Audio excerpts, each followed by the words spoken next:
வணக்கம். சுரேஷ் பேசுறேன், ஆர்கே சுரேஷ் பேசுறேன். நம்ம மாமனிதன் டைம்ல நம்ம அவருக்கு பல விஷயங்கள் ஹெல்ப் பண்ணிருக்கோம். அவங்களுக்கு நல்லா தெரியும். படம் ரிலீஸ் ஆகிறதுக்கான முழு மூச்சு நம்ம பண்ணோம். அது மொத்தம் இண்டஸ்ட்ரிக்கு தெரியும். நான் துணை தயாரிப்பாளர் சங்கத்துல துணை தயாரிப்பாளர் இருக்கும்போது என்னால முடிஞ்ச வரைக்கும் அதாவது நான் தனிப்பட்ட முறையில ஸ்டூடியோ 9 அந்த படம் வாங்கியிருந்தேன். ஸோ அதுல நம்ம அவ்வளவு ஹெல்ப் பண்ணோம் அவங்களுக்கு. ஏன்னா 4-5 வருஷமா அந்த படம் ரிலீஸ் ஆகாம இருந்தது இண்டஸ்ட்ரிக்கே தெரியும், எல்லாத்துக்கும் தெரியும். சோ அது சங்கத்துக்கு எல்லாத்துக்குமே இருந்த பெண்டிங்க ஃபுல் அண்ட் ஃபுல்லா நம்ம முழு முயற்சியால நம்ம தான் பண்ணி கொடுத்தோம். எல்லாமே ஏன் தலையில இருந்துருச்சு. சோ அந்த ஹெல்ப் எல்லாம் அவருக்கு தெரியும். அப்ப அவர் 10 தடவை அவர் ஆபீஸ் வந்தாரு போனாரு, அது அவருக்கும் தெரியும். சோ அவங்களுக்கு வேற வழி இல்லைங்கிற போது நம்ம எல்லா இடத்துலயும் இருந்து வாங்கி நம்ம பண்ணி கொடுத்தோம் அவங்களுக்கு. சோ அப்ப அதுக்காக படம் ரிலீஸ் ஆனதுக்கு அப்புறம் நான் பண்ணி கொடுக்குறேன்னு சொன்னாங்க. அது அவங்க சொன்ன மாதிரி ஓடிடியும் இது பண்ணி கொடுத்தாங்க. பட் அதை தவிர என்னோட நட்டமானது பெரிய நட்டமாச்சு. அதுக்கு ஒரு லைவ் இன் கான்செப்ட் ஒரு திரைப்படமும் இசையமைச்சு கொடுக்குறேன்னு சொல்லியிருந்தாங்க. அது எந்த திரைப்படம்லாம் அவங்க மென்ஷன் பண்ணல. அது நான் நடிச்ச திரைப்படம் இருக்கலாம், எந்த திரைப்படமா இருக்கலாம், அது ஒரு திரைப்படம் அப்படிங்கறத மென்ஷன் பண்ணியிருந்தாங்க. ஸோ அதுவும் லைவ் இன் கான்செப்டும் பண்ணி கொடுக்குறேன்னு சொல்லியிருந்தாங்க. இப்போ நான் போன் அடிச்சா போனே எடுக்கிறது இல்ல. கடந்த ஒரு 1.5 வருஷமா நான் போன் அடிச்சுட்டே இருக்கேன். சில தனிப்பட்ட காரணங்களால அங்க இருந்து சரி அப்ப அடிக்கல. சரி 3.5 மாசம் ஆச்சு. நம்மளுக்கும் எவ்வளவு இப்ப நம்மளதான் எல்லாரும் கேட்டுட்டு இருப்பாங்க, கடன்காரங்கள எல்லாம் நம்ம தான் கேட்பாங்க. ஸோ நான் தான் I am answerable to everybody. So அதனால அவங்கள்ட்ட கேட்டுட்டு இருந்தேன். ரெஸ்பான்ஸே இல்ல அப்படிங்கிற போது அதனாலதான் சரி ஓகே, அவர் என்ன சொல்ல போறாரு, அவ்வளவு பெரிய ஹெல்ப் பண்ணிருக்கேன்ல. மாமனிதன்கிற ஒரு படத்தை விஜய் சாருக்கு விஜய் சேதுபதி சாருக்கு தெரியும், சீனு ராமசாமி சாருக்கும் தெரியும். ஏன்னா அவர் தான் கூட்டு போய் சீனு ராமசாமி சாரு தான் அந்த படத்தையே வாங்க வச்சாங்க. சோ அதனால நல்லா தெரியும். சோ அப்ப இருந்து இது இருக்கு. போனே எடுக்கிறது இல்ல, அவரோட மேனேஜரும் எடுக்கிறது இல்ல. அந்த ஒரு இதுக்காக நம்ம போட்டோம். அது என்ன சொல்ல போறான்னு பார்த்தா அவங்க இப்படி ஒரு ட்வீட் போட்டுருந்தாங்க. அதுவே நம்மளுக்கு ஒரு மனசு கஷ்டமா இருந்துச்சு. ஏன்னா இண்டஸ்ட்ரியில 15 வருஷமா இருக்கேன்.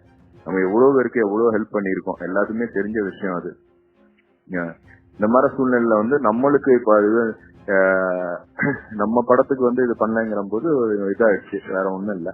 பட் அது பேசிட்டு இருக்கோம், 2 தரப்புல இருந்து பேசிட்டு இருக்கோம். அது என்ன சொல்யூஷன் வருதுங்கிறது பாத்துக்கலாம். சார் நீங்க ஸ்பீக் பண்ணும்போது அக்ரிமெண்ட் சரி வர கொஞ்சம் பாருங்க அப்படின்னு.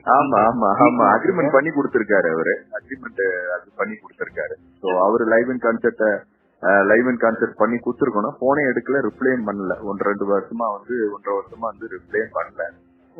அப்படிங்கிற போது அந்த ஒரு காரணத்தினாலதான் சரி ஓகே, இப்ப படம் நம்ம எப்படியும் அவர் பண்ணி கொடுத்தானே ஆகணும்.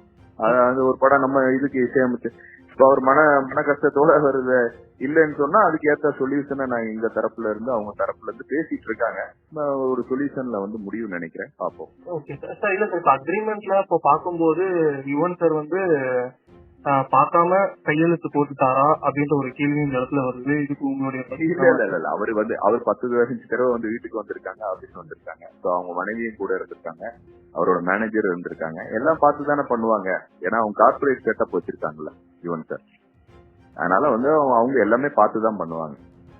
Okay sir. சார் இப்போ அதே மாதிரி இப்ப இந்த ஆருத்ரா கோல்டு இஷ்யூ, அதனாலதான் இப்போ யுவன் சங்கர் ராஜா இப்படி ஒரு ட்வீட் போட்டிருக்காரா, இல்ல இதுக்கு இல்லைங்க, அதுக்கு சம்பந்தம் இல்ல. அதை சட்ட ரீதியாக நான் ஃபேஸ் பண்ணி சட்ட ரீதியாக அதை வந்துட்டோம். ஓகேங்களா. என்னோட விளக்கத்தை, தனிப்பட்ட விளக்கத்தை நான் காவல்துறையிட்ட சொல்லிட்டேன்.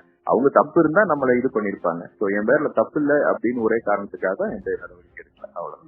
Sir okay sir. இப்ப 2 பேருமே இண்டஸ்ட்ரியில ரொம்ப வருஷமா இருந்துட்டு இருக்கீங்க. இது இந்த ஒரு விஷயத்த பொதுவெளியில ஒரு ட்வீட் போட்டு சொல்லணும் அப்படின்றதுக்கு முக்கிய காரணம் என்னவா சார்? தெரியலையே. அவர் அப்படி ட்வீட் போட்டுருக்கு தேவையில்லை. எனக்கு ஒரு வார்த்தை போன் பண்ணி, ஏங்க இந்த படம் நான் பண்ணல, உங்களுக்கு ஏதாச்சும் நீங்க இப்ப கர்மதுரை 2 ஏதோ பெரிய படம் பண்ணீங்கன்னா, இல்ல வேற பெரிய படம் பண்ணீங்கன்னா நான் பண்றேன் அப்படின்னு சொன்னா, இது நான் நடிக்கிறனால அது சின்ன படம் ஆயிடாதுல்ல. நானும் அது பெரிய பட்ஜெட்ல தானே பண்ணிருக்கோம். ஏன்னா அது ப்ரொடியூசரே பெரிய ப்ரொடியூசர்ஸ் அதுக்கு. தென் மாவட்டம் அப்படிங்கிற போது ஒரு பெரிய ப்ராஜெக்ட் அது. சோ அதுக்கு அவர் பண்றது அதை என்ன நினைச்சாருன்னு தெரியல. பட் அதுக்கு இதுக்குன்னா எந்த சம்பந்தம் கிடையாது. எல்லாருக்கும் எல்லா அரசியல்வாதியில இருந்து எல்லா நடிகர்களுக்கும் ஒரு கிளைம் ஆவறது தானே, ஏதாவது ஒரு குற்றச்சாட்டுல வர்றது தானே. அந்த குற்றச்சாட்டை வந்து தப்புனா தப்பு இல்ல, அப்ப அது தப்பு இல்ல அப்படிங்கிற போது அவங்க நிரபராதியாராங்க. அவ்வளவுதான் விஷயம். இத வந்து அதுக்கு இதுக்கும் சம்பந்தப்படுத்தவே தேவையில்லை. இதுக்கப்புறம் அந்த வார்த்தையே சொல்ல தேவையில்லை. ஏன்னா எவ்வளவு வருஷமா நம்ம இண்டஸ்ட்ரியில இருக்கோம், எல்லாருக்குமே தெரியும். ஒரு தயாரிப்பாளர் சங்கத்துல இருந்திருக்கேன், எல்லாத்துலயுமே இருந்திருக்கேன். ஒரு சின்ன தவறு கூட இல்லாம தான் நம்ம 15 வருஷமா வந்திருக்கோம். அதுவும் இவனும் வந்து ஒரு பெரிய மியூசிக் டைரக்டர். இதை வந்து வாண்டடா யாருமே இன்டென்ஷனா பண்ண மாட்டாங்க. பட் அவங்க என்ன சொன்னாங்களோ அதை அவங்க பண்ணிட்டாங்கன்னு நம்ம ஏன் கேட்க போறோம்? அது நம்ம அவசியமே இல்லையே. நல்ல நண்பர் தானே.